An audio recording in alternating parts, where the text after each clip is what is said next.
fait des farces, Yves Pelletier, vous êtes tous très bons, vous aime tous. Yves est un amateur de bande dessinée. Hein? Eh oui, je suis un amateur de bande dessinée et c'est pour ça que je suis ici aujourd'hui. Oui. Et non pas pour faire le clown. Eh bien, c'est ça, il va y avoir une exposition au Palais de la Civilisation à Montréal. L'exposition de sur Hergé. L'univers d'Hergé. Ah, ça, c'est le livre de l'exposition. Je vais le montrer. Et il n'y a pas tellement d'affaires là-dedans. Tu vois, moi, j'ai pas vu l'exposition, puis il faut que je dise aux gens d'aller voir l'exposition. Ouais. Alors, je leur conseille d'y aller. Ça doit être bon. Ça a l'air bon. Mais ça te vient de quand, toi? Es-tu un spécialiste d'Hergé, de Tintin?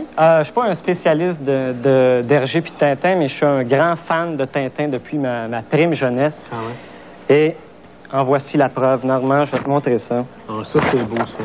Regardez ça ici. Regardez, il y a un autographe d'Hergé. Dédicace d'Hergé. D'Hergé dans son... Ça, c'était chez Eaton en 1965. C'était pas le Père Noël, j'allais voir, moi, c'était Hergé. Et puis, c'est ça. Puis moi, j'ai fait de la bande dessinée aussi avec le succès qu'on connaît. Ouais. T'as tout le temps entendu parler de mes bandes dessinées. Oui. Je me suis même fait refuser à la revue Titanic puis Crow. Fait que ça te donne à peu près une idée de ma qualité de dessin. Il y a une autre revue qui s'appelle Ça fait rire. Tu peux t'essayer là. Ça serait quand Rocket Belles Oreilles, ça va dropper. J'en ai retrouvé là-dedans. Tu vas te lancer là-dedans. Ouais. C'est quoi tes favoris dans Tintin? Mes favoris, je te parlerai pas de mes personnages favoris. J'aime bien gros le Capitaine Haddock qui tourne seul. Là. Mais ça, là, c'est un chef-d'œuvre.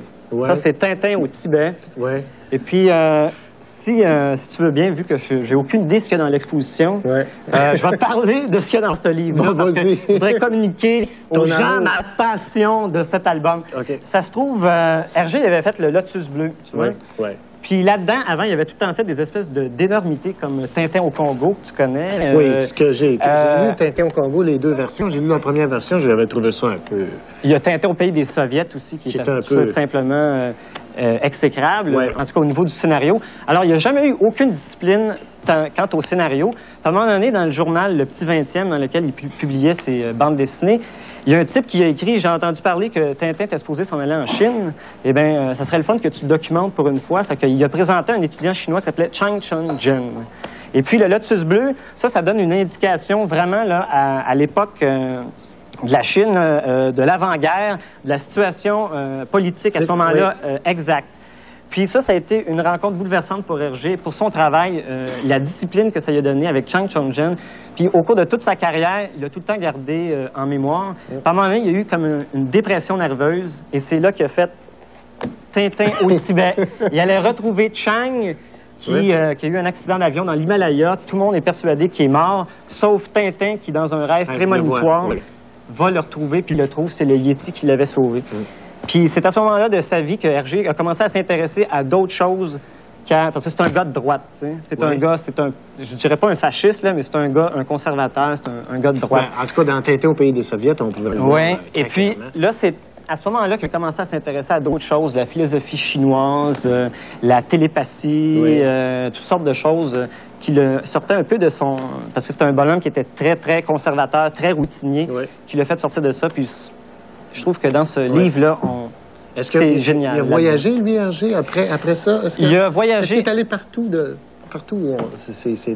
seul endroit, le seul pays où il a précédé Tintin, c'est l'Angleterre. Le reste, il est allé aux États-Unis, en Suisse, tout ça, mais il n'est jamais allé en Asie, il n'est jamais allé en Australie, il n'est jamais allé en Afrique.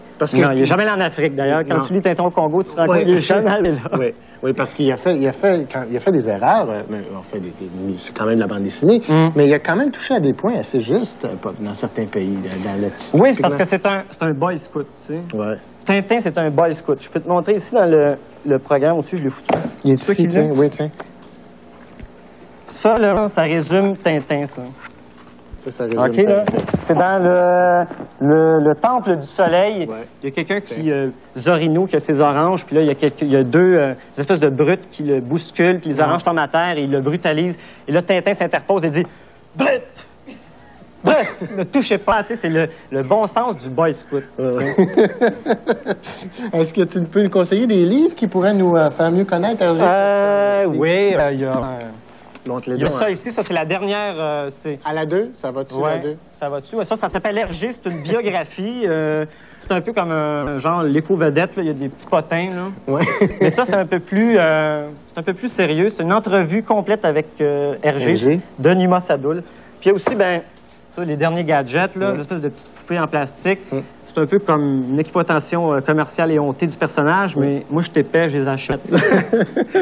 Est-ce qu'il est sexué, Tintin? On se demandait ça. Tintin est un personnage asexué. Ah, effectivement.